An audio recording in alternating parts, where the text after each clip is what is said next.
Have we processed what the happened on this side of things? Let's be spiritually single for a while, or even a theological hoe, if you will. Go through your theological hoe phase. But in your effort to betray your dogmas, you don't want to betray yourself. Okay, it's not squishy, it ain't too soft. I like it. Pause. You know what I'm saying?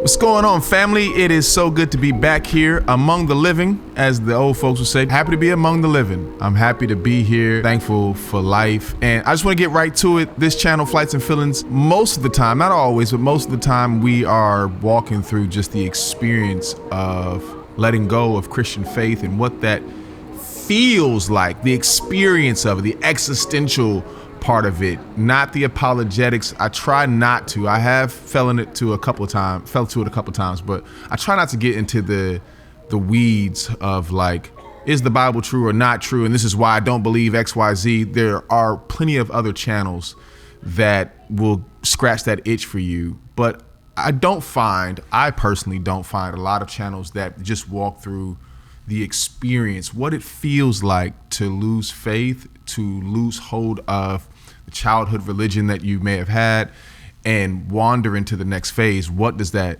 feel like? What is the experience of that? So that's why I want to make this video, 10 things that I would tell someone who is either leaving faith in the process of letting that go or have recently let go. As someone who left the faith about 4 years ago now, I've learned a lot. I've made a lot of mistakes, done some things that I would tell people, yes. You've got mail. 1 second. Not expecting anything.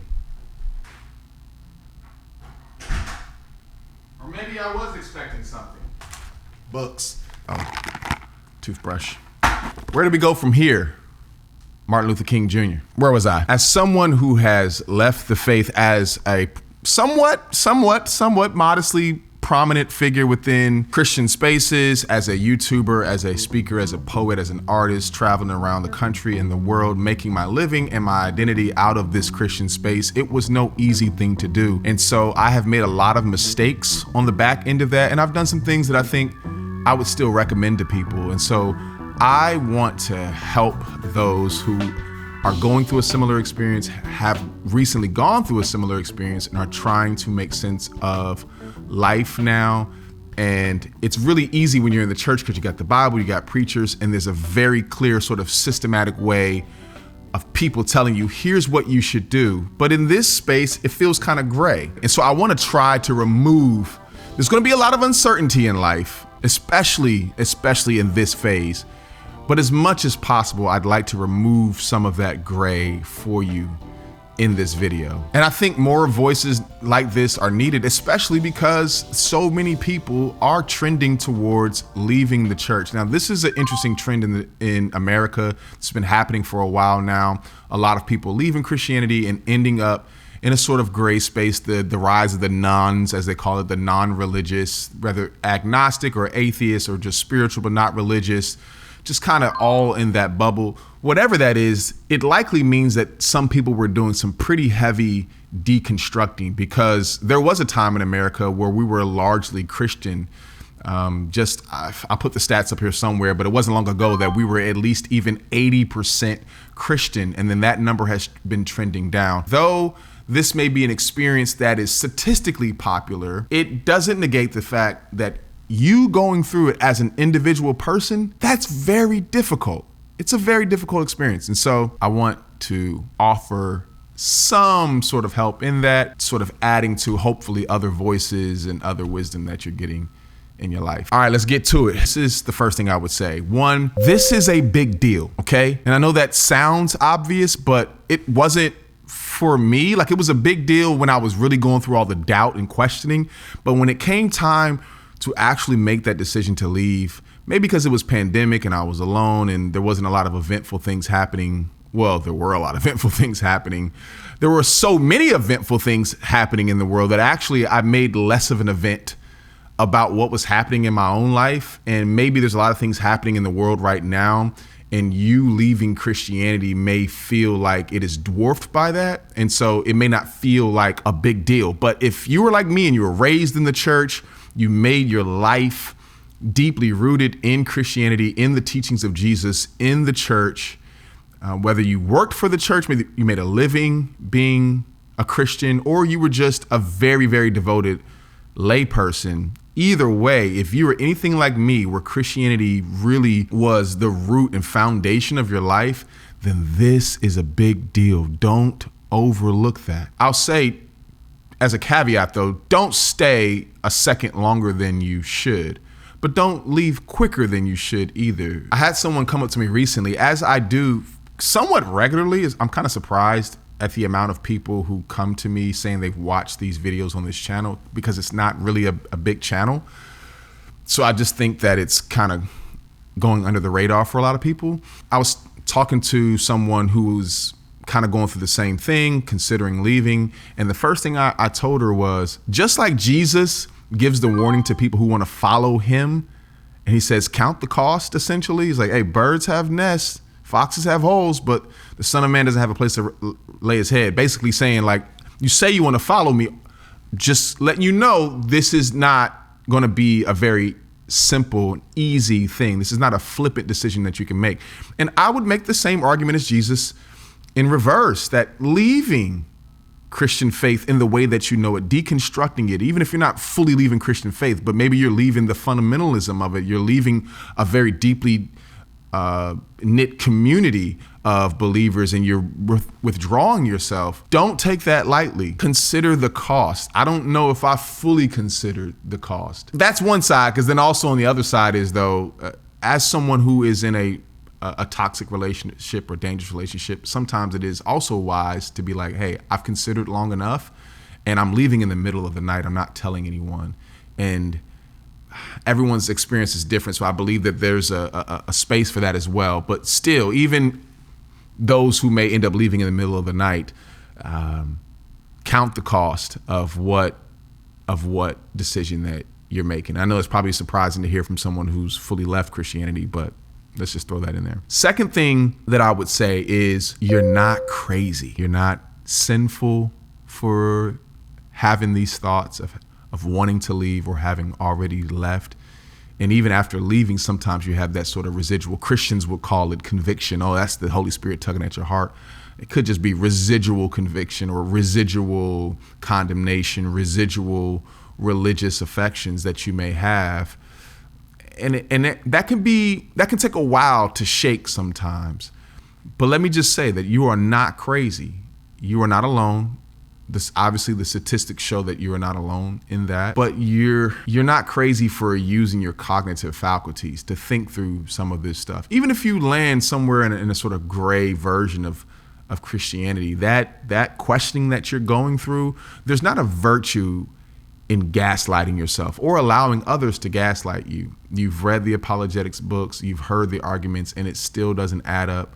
And then yet you're still allowing this sort of spiritual burden to tell you, well, I know it doesn't add up this way, and there's a lot of holes here and there, but you don't want to go to hell. So let's just, and that can be so hard to shake, man. And so if I can just be one of hopefully other voices that are telling you, you're not crazy. The same brain you used to walk into Christianity, or at least get more deeply rooted, because I also believe that oftentimes logic is not what brings people into faith, and I still believe that.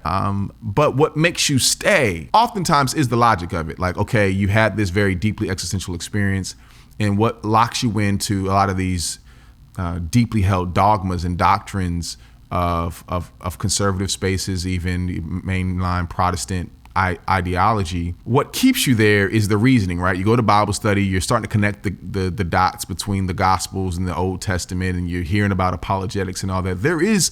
Your cognitive faculties are at play. Even if you believe in the Holy Spirit, there's a tandem of like, yeah, Holy Spirit, but you are using your brain. So in that same sense, like you're not crazy for also using your brain and even possibly the Holy Spirit to be like, something's off. Something's off. Third thing I would say to people who have recently left or considering leaving, you do not owe Christians an explanation. You don't owe it to them. You can give it to them if you'd like. That's your choice. If If you feel called to that conversation, in some ways, I feel called to that conversation, which is why I have this channel here. And there are some times where I'll dabble in that space of giving explanation for why and giving some reasoning and rationale. But ultimately, it's not owed. You don't owe Christians any explanation for why you left. Okay? Because sometimes Christians can very much have that like Charlie Kirk energy where it's like, prove me wrong. Like, and they want to ask you questions like, well, why do you believe this? And where do you get your idea of morality from? I was just asked that recently on a podcast I did. And I had to ask them, why do you want to, before I answer that question, why do you want to know? And I don't think that was his motive, the person that was asking me. But oftentimes there's a motive to try to get you in a gotcha moment. They want to get you in that, what's the word I'm looking for? Sparring of wit. And then you have to give them a justification, a reason that is good enough in their mind. But here's the thing. It's playing into that evangelical game of like, I am the one who has the moral superiority. I am the one that has the intellectual superiority. And so therefore, I'm the one that will let you know whether or not the way you're thinking is good enough. And it's a game. And you can play the game if you like, if it's a fun thing you like to do. But also, it is a game. And so therefore, if you want to kick the ball off the field and say, you know what, I don't want to play, you don't have to play. The game is optional, because you'll understand that a lot of times, not every one of them, I think there's some really genuine and kind-hearted, good-hearted Christians out there, but a lot of them, especially online, really don't have a desire to understand you. Just know that. Like they truly don't. Even when they disguise it in kindness, even when they say it with a smile, and ultimately they're trying to understand you so that they can evangelize you. And this is probably as polemic as I've been towards Christians in a while on this channel, because I usually try to have a pretty lighthearted conversation back and forth. But I have to speak candidly here, especially to those Christians who are listening. A lot of y'all don't want to understand. And that's okay. I think what's not okay is pretending like you actually want to understand without some sort of motive to try to have a gotcha or try to evangelize. Like, all in all, you don't owe anybody no explanation, fam. Okay? Cool. Fourth thing I'll say, leaving Christianity does not mean leaving your integrity. I've had to learn that through trial and error in some ways. It can be very common of an experience to think that, man, I disagree with the whole of Christianity, or this whole part of Christianity. I'm leaving this, and I want to betray the dogmas that lorded over me for so long. But in your effort to betray your dogmas, you don't want to betray yourself. In your effort to betray the dogmas, you don't want to betray yourself. There are some things wrapped up in you, even if it was inspired by Christianity, it belongs to you now. It is not simply a thing of Christianity that needs to somehow be unfused from you. There was a chemical reaction that happened, not a mechanical one where it was just simply attached to you. You can pull it off. It may be a thing that's within you, and some of that needs to be figured out how to be undone, and some of it is just part of you, and it's okay. And I'll talk about that a little later, more specifically.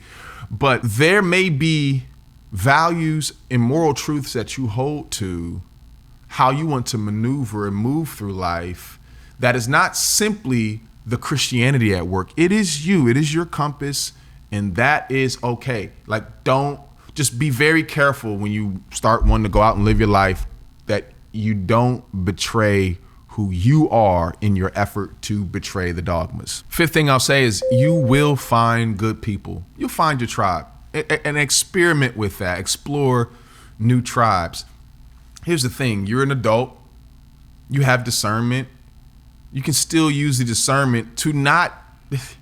There's still some folk that you're just not going to hang with. You can pick out the bad spirits, the people that got the bad vibes to some degree, or not even necessarily bad vibes, because I'm really slow to just paint someone as just purely bad or whatever. That's not really my thing. I just think that you may understand that you may be operating on a higher vibration, if you will, than some other people. And that's not who you want to vibe with. That's not who you want to come down to.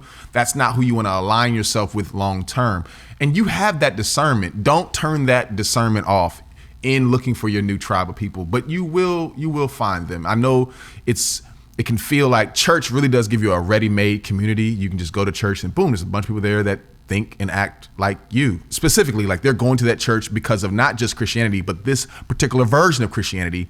That's really easy. Then when you leave, it's really hard to try to get that community a la carte rather than as a whole meal combo. But it's fine. It's fine. Be patient. Experiment with people that you wouldn't normally hang with. This is beautiful because now it's like, man, this is somebody that I probably wouldn't have locked arms with because of my religious dogma a few years ago. And now I'm like, man, this is just a really, really great person. Wow. And so you will find people. You're going to be okay. Sixth thing that I would say to people who have left or considering leaving Christianity, I talked about in another video about you can't really leave, but you do not have to be an evangelist. As a non-Christian, you don't have to be an evangelist. Same thing what I was saying, you don't owe people an explanation. You also can let go of that knee-jerk reaction to want to win people over to your side, this very evangelistic approach to faith or lack thereof, or just spiritual truths or whatever. Like, own what you believe. So once you do leave, and you leave for the reasons that you know, like I am leaving because I know this is not the place for me. I've thought about it long and I've left on my own terms. And at that point, I don't feel any pressure to try to persuade people to think like me. People who have been watching this channel for a while know that that's not really my angle. Now, you can hold the mirror up to Christians. You can critique because you've spent so much time there.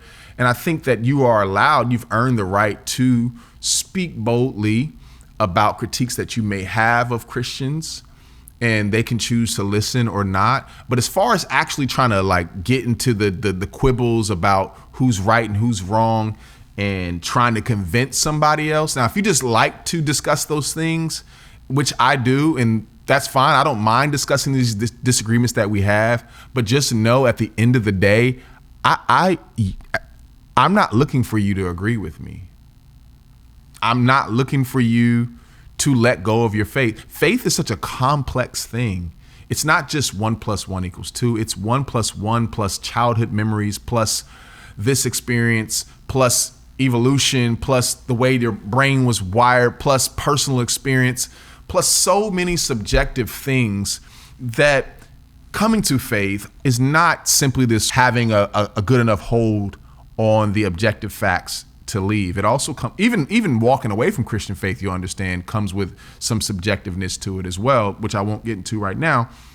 But all that to say, people who become Christians because they want to, and people who leave Christianity because they want to. And it's rarely, if ever, based on the persuasion of one particular person. It's just a multitude of experiences and conversations, and you may add to that conversation, but you're not going to change them in that moment, and that's okay. It's not your burden. This next one is a good one. Number 7, don't be in a rush to adopt a new religion or worldview, or more so, should I say, don't be in a rush to solidify where you're at right now, whether you left and now you're agnostic, or you're atheist, or you're like, I left Christianity and now I'm exploring this other religion. Because when you do so quickly, you don't give yourself enough time to evaluate the pitfalls that you had going as deeply as you did into the previous religion, right? It's like being in a long-term relationship with someone and then breaking up, and then a week later you're in another relationship. It's like, whoa, have we processed what the happened on this side of things? Like, let's be spiritually single for a while, or even a theological hoe, if you will. Go through your theological hoe phase, where you're just trying to explore some things without any real commitment to it. And I say that in a funny, jokingly way, but I mean that also seriously, because the same way that you can fall into dogmas and all the negative things that you found about being in Christian culture, Christian religion, it also exists in other spaces. The scientific community has their own dogmas about what life is. The more progressive spaces that you run into, they also have their own dogmas. And I don't think dogmas in and of themselves are like some inherently wrong thing. You just need to be aware of that. And if you move so quickly from one dogma to the other, you don't give yourself a chance to evaluate, man, am I going to run into the same problems I had when I was in Christianity, just with a whole different disguise. Like, just take your time, fam, and just piece it together. As a caveat, I'll say, I also would not encourage taking your time for the sake of taking time. Some people may disagree with me on that, but I personally am not interested. I am interested in curiosity and open-endedness, but this whole sort of reflecting for reflection's sake, this thinking for thinking's sake, this being gray for gray's sake, I'm not with. I don't think that is how you live a very meaningful, purposeful life, by constantly celebrating being in the gray. You have to put your flag down somewhere, even if it's not as robust of a flag as, say, Christianity and Trinity and the Bible is inerrant and this set of rules and I believe this. Like, it don't have to be all that. It could be a very simple creed. It can be something I put on my Instagram bio. Let's assume for a moment everyone here is human. Man, being rooted in the love of humans, and then from there sort of walk back, reverse engineer what that means to you, and where can you plant some flags down from that thing. But as far as just adopting going down the rabbit hole of specific YouTube videos or teachers or whatever, like, oh, this is my new teacher. Well, you did that in Christianity. You had these one or two people that you listen to all the time, and now you're over here listening to these one or two people, and they're shaping the entire way that you view the world. And you're missing the fact that these are flawed folk, and they will eventually disappoint you. But the disappointment is a lot less heavy when it's spread across multiple people, multiple sources. That's all I'm saying. There's some living folk in there, some dead folk in there, some black folk in there, some women folk in there, some white folk in there, some Asian, Eastern thoughts, some just sprinkle it all up in there, okay? I got 2 more points, and this number 9 one, is a really good, like, I wish somebody would have told me this, and I cannot overhype this. Take time to grieve it. Take time to grieve the loss of faith. And that can be challenging, especially when the world feels very, very eventful, right? There's so many things going on. Again, like I was saying, if you don't make a big deal about leaving, it's oftentimes maybe some other things were distracting you and you're like, wow, I didn't really have a chance to like appreciate the gravity of this. Well, on the other end of it also, you could not be taking the time to appreciate the feeling of loss. And you are losing something really important to you. Okay. Even if this is not as a fatalistic or like you won't find hope on the other side. I genuinely believe that you will. You will find life and hope, and things will be good. But right now, this is a big thing that you've lost.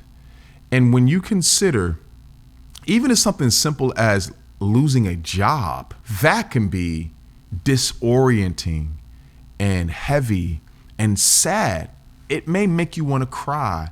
It may make you turn to alcohol or some other sort of substance to help you get through it, some type of way of dealing with the grief of it, just from losing a job. So how much more losing this all-encompassing thing, this package that you had of not just belief in this ideology, belief in God, this personal relationship that you had with God, or at least even if you haven't left completely, I'm leaving space for people who just may be partially deconstructing, but you left a specific version of it, which means you also are probably going to lose some ties to people that you had before. They may still be there in some loose way, but they will drastically change. For some people like me who made their living off of being a Christian, like, you're going to lose that income, right? You're going to lose the social status. You're going to lose that social capital that you built up in the community that you existed in so long, and have to start over in many ways. And the older you get, the harder that can be. Like, if that happens when you're 15, great. But if it happens when you're 25, 35, and now you've got a marriage, a family, the jobs or whatever that have been so intertwined with this faith, man, you need to take time to grieve it. And grief, as we know, will come in stages.